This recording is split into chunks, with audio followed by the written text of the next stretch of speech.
Pertama, saya mengucapkan terima kasih hormat yang setinggi-tingginya kepada Yang Mulia Bapak Arief Hidayat.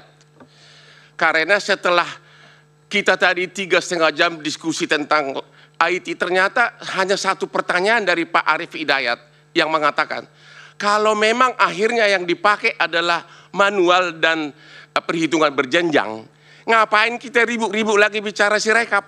Itu tadi pertanyaan dari Pak Arief Hidayat. Ya, yang dilihat adalah manual dan perhitungan berjenjang. Ngapain kita bahas-bahas lagi tentang Sirekap ini? Ya, sekali lagi saya hormat kepada Bapak Arief Hidayat karena Bapak sudah mengingatkan kami bahwa kami ini adalah sarjana hukum. Dari tadi kita kuliah komputer. Pak Otman, pertanyaannya apa Pak Otman? Ya. Sebentar Pak Otman. Tadi pada waktu mengirim tabik saya lihat cincinnya bagus-bagus itu.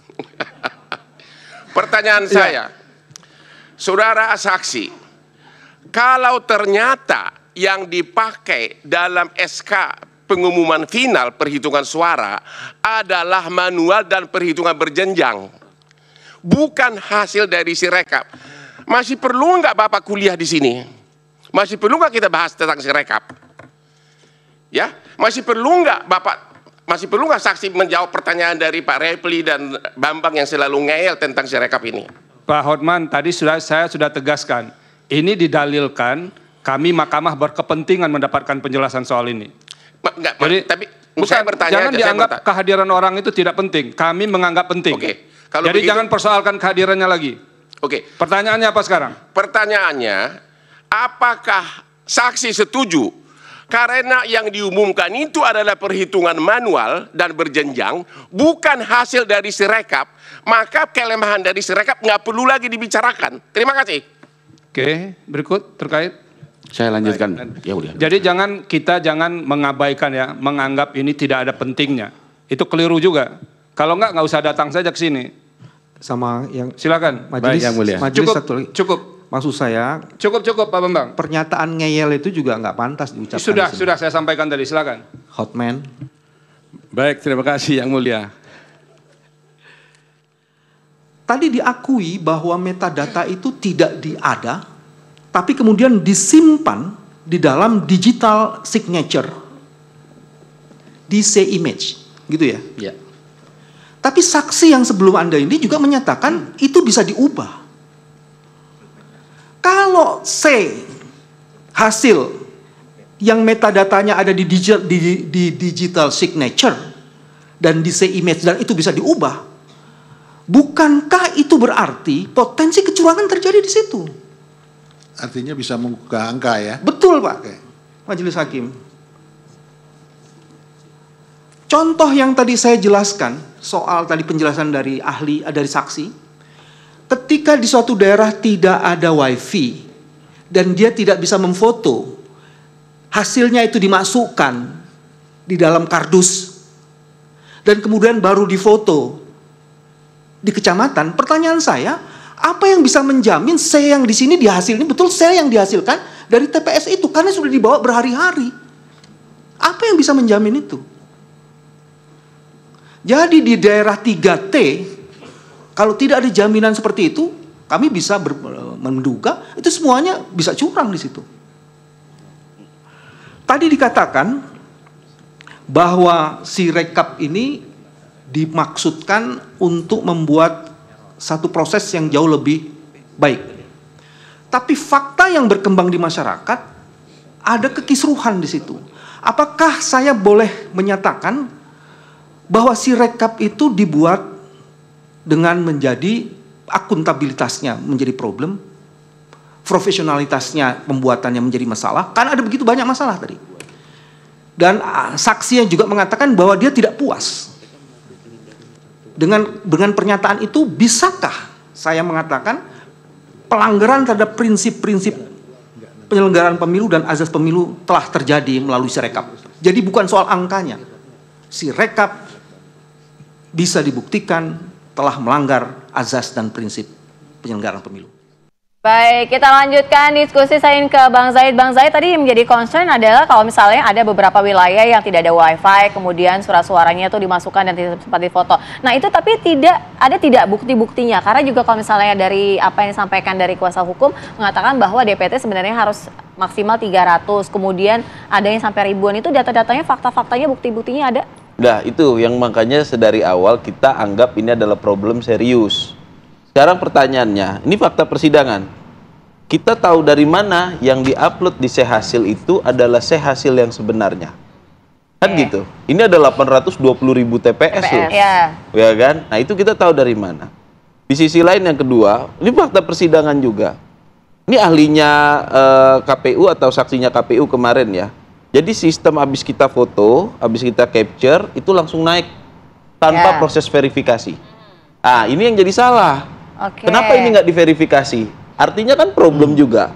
Ini kan harusnya sedari awal diantisipasi dong hal kayak gini. Kenapa ini muncul ke publik tanpa proses verifikasi? Ya itulah 170 suara jadi 170. Ya kan? Itulah problem-problem itu kan di situ kan. Nah, ketidakadaan proses verifikasi ini ya yang menjadi sekarang di masyarakat ya kan, kita tahulah betapa viralnya masalah Sirekap, pantesan menangan.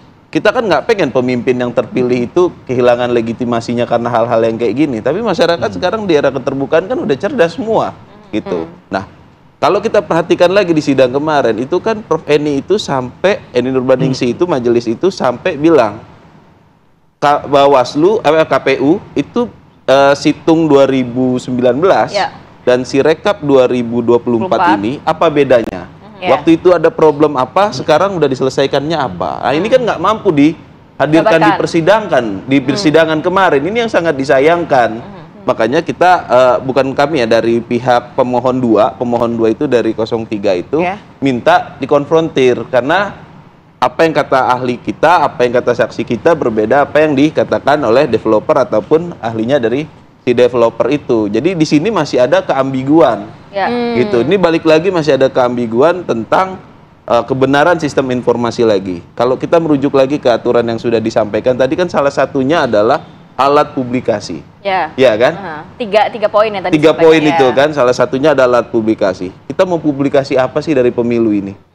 Kalau hal yang tidak benar buat apa dipublikasi? Ini kan jadi chaos di masyarakat. Nah ini yang problem yang saya rasa solusinya adalah memang harus dilakukan audit terbuka di di persidangan. Seperti halnya kami mencurigai adanya, ya kan? Saya tambah sedikit, mencurigai adanya dugaan kecurangan menggunakan bansos. Makanya majelis memanggil menteri besok, ya kan? Kita dengarkan keterangannya besok. Kurang lebih sebelum ke Bang Habib. Dikit ya boleh. Biar nggak miss, karena saya menanggapi Pak Saldi Isra dengan Pak Horman tadi kan soal penting nggak penting. Itulah bijaksananya para hakim konstitusi ya.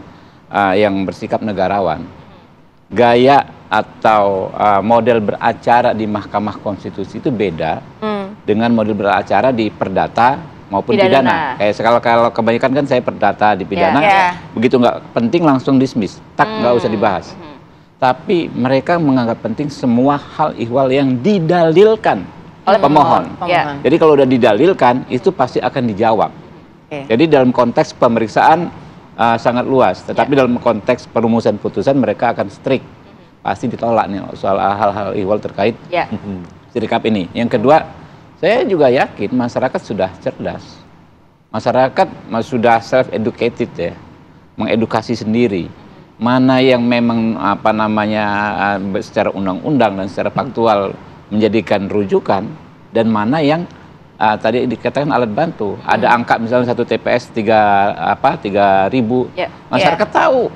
Masyarakat kita jangan dianggap nggak cerdas, tahu nggak mungkin orang di TPS cuma ada 300 orang, gitu kan, mana ada 3.000. Dan itu kan pasti dicek TPS-nya mana. Karena itu yang kita lihat tadi Pak Bambang Wijayanto senior saya yang disampaikan dugaan. Padahal kalau ketika kita bersidang kita nggak bisa seragu itu lagi, langsung harus ada bukti ada kecurangan begitu. Ya kan? Bukan di Sirekap, tapi di rekapitulasi berjenjang di provinsi A, di kabupaten A, di TPS sekian ratus TPS. Which is Kalau kita lihat struktur anatomi permohonan paslon 1 dan 3 ini sejak awal, itu kan minim sekali yang faktual-faktual ini. Ya kan kebanyakan analisa gitu. Nah, sebenarnya kan poinnya juga untuk dibuka secara terang benderang di publik agar memang situng tahun 2019 direkap, ya kan? Terus kita perbaiki. Pasti ada perbaikan begitu terus ya Bang kita upgrade. ya? Pasti harus, itu kita sepakat. Kita sangat sepakat dengan apa Adinda Zaid ini kan, sangat-sangat sepakat ya. Tapi jangan juga ini katakan mempengaruhi apa namanya rekapitulasi berjenjang gitu. Nanti saya mau ke Pak Arief. Pak Arief, kalau melihat boleh nggak sih, bisa nggak sih ada audit forensik yang dilakukan dan juga menjawab dari pertanyaan-pertanyaan Pak Zaid nanti ya? Kita tahan dulu sejenak, kita kembali saat lagi. Apa itu audit forensik?